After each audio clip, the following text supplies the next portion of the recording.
बरसों तक इसी बात पर चर्चा होती रही कि लोकपाल की परिधि में प्रधानमंत्री आना चाहिए या नहीं आना चाहिए। ये ठीक है कि उस दिन नरसिंह राव जी ने कहा था, तो मैंने कहा था कि मैंने क्लियरेंस दे दिया, प्रधानमंत्री का आप समावेश कर लें। लेकिन मैंने पूछा बिल कहां है? बिल नहीं आया। और मामलों पर अध्यादेश, सदन स्थगित होने के बाद और मामलों पर अध्यादेश जारी करने के लिए यह सरकार तैयार हो गई। ऐसे मामलों पर जिनका संबंध वोट बढ़ाने से था, वोट बैंक की राजनीति, इस मामले में नहीं। इस मामले में भी अध्यादेश लाया जा सकता। उस दिन मेरे मित्र इस बात की शिकायत कर रहे थे कि अदालतें बहुत ज्यादा हस्तक्षेप कर रही हैं। शायद कॉमरेड इंद्रजीत गुप्ता थे। जुडिशियल एक्टिविज्म,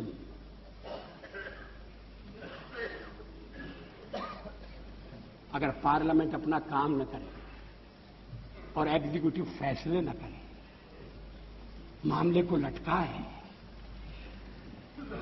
और जब प्रधानमंत्री से पूछा जाए कि आप निर्णय क्यों नहीं करते, तो उनका उत्तर यह हो कि निर्णय न करना भी एक निर्णय है। मैं समाचार पत्रों में जो कुछ छपा है उसके आधार पर कह रहा हूं। अगर वो ठीक नहीं छपा तो नरसिंह राव जी उसे ठीक कर देंगे। निर्णय न लेना भी एक निर्णय है। अब ये कर्मयोग की स्थिति, कैसे देश चलेगा? लेकिन निर्णय नहीं लिए गए। कभी कभी तो सरकार इस बात की प्रतीक्षा में रही कि निर्णय टाल दो, नए विवाद खड़े होंगे तो झंझट मोल लेना क्या ठीक है, कोर्ट फैसला कर देगा। अब कोर्ट ऐसे मामलों में भी फैसला करने लगा है जो एग्जीक्यूटिव के मामले हैं, जो संसद द्वारा तय होना चाहिए। संसद अपने दायित्व का पालन क्यों नहीं कर सकती? एग्जीक्यूटिव जिम्मेदारी क्यों नहीं ले सकती? लेकिन इसके लिए एग्जीक्यूटिव, इसके लिए कार्यपालिका ईमानदार होनी चाहिए, चुस्त होनी चाहिए, मामले लटकाए नहीं जाने चाहिए। लेकिन ऐसा नहीं हुआ। ऐसा होना चाहिए। हम करना चाहते हैं, जो भी आएगा उसे करना पड़ेगा, नहीं तो कोई 12 दिन रहेगा, कोई 6 महीने रहेगा। इस देश की जनता के साथ यह अन्याय होगा। लोगों ने अपना कर्तव्य किया है। अगर आज त्रिशंकु संसद है तो उसके लिए मतदाता दोषी नहीं है। शायद हम मतदाता के पास ठीक ढंग से अपनी बात नहीं कहते। कभी कभी तो मतदान की कमी देखकर ये चिंता होती थी कि क्या लोकतंत्र पर से लोगों का विश्वास उठ रहा है। कोई भी सरकार आए, क्या होगा, ऐसा ही चलेगा, को नृप होए हमें का हानि, ये मंथरा ने कहा था।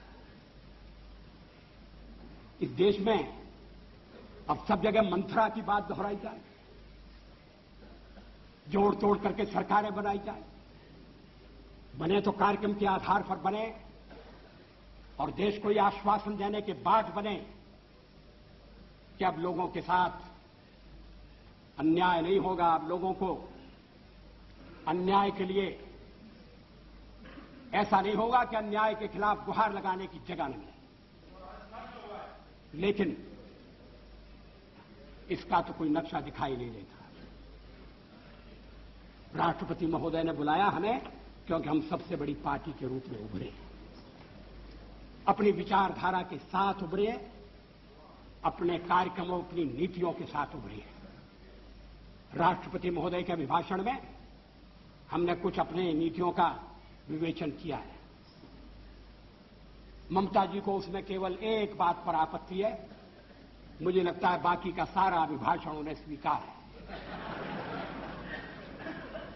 और भी मित्रों से मैं पूछना चाहूंगा, उस भाषण में कौन सी बात ऐतराज की लायक है?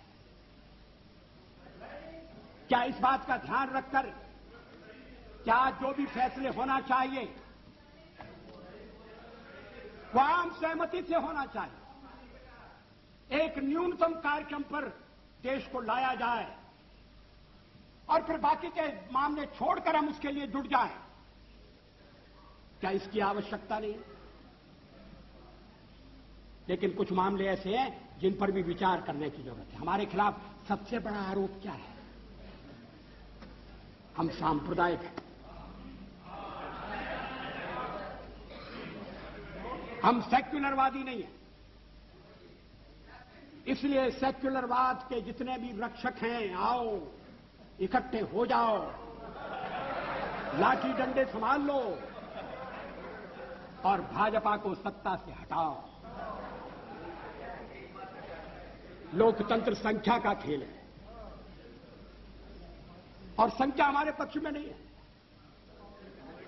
हमने जन समर्थन प्राप्त करने का जन समर्थन हम प्राप्त करने में सफल हुए हैं। सबसे ज्यादा हमें जन समर्थन मिला है।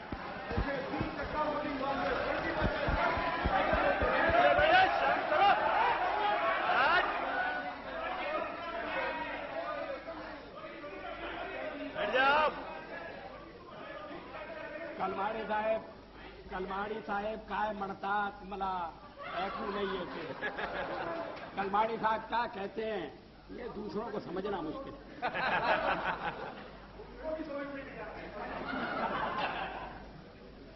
अध्यक्ष महोदय, इस पहलू पर भी विचार होना चाहिए। कभी हम इस सदन में 2 रह गए थे, पहली बार चुने गए तब 4 थे। आएगा तब हम उसका सामना करेंगे।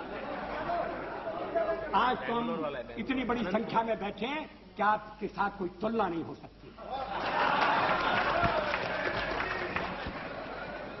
थोड़ी हम विजयी हुए, हम में विनम्रता है, पराजय में तो आत्म मंथन होना चाहिए।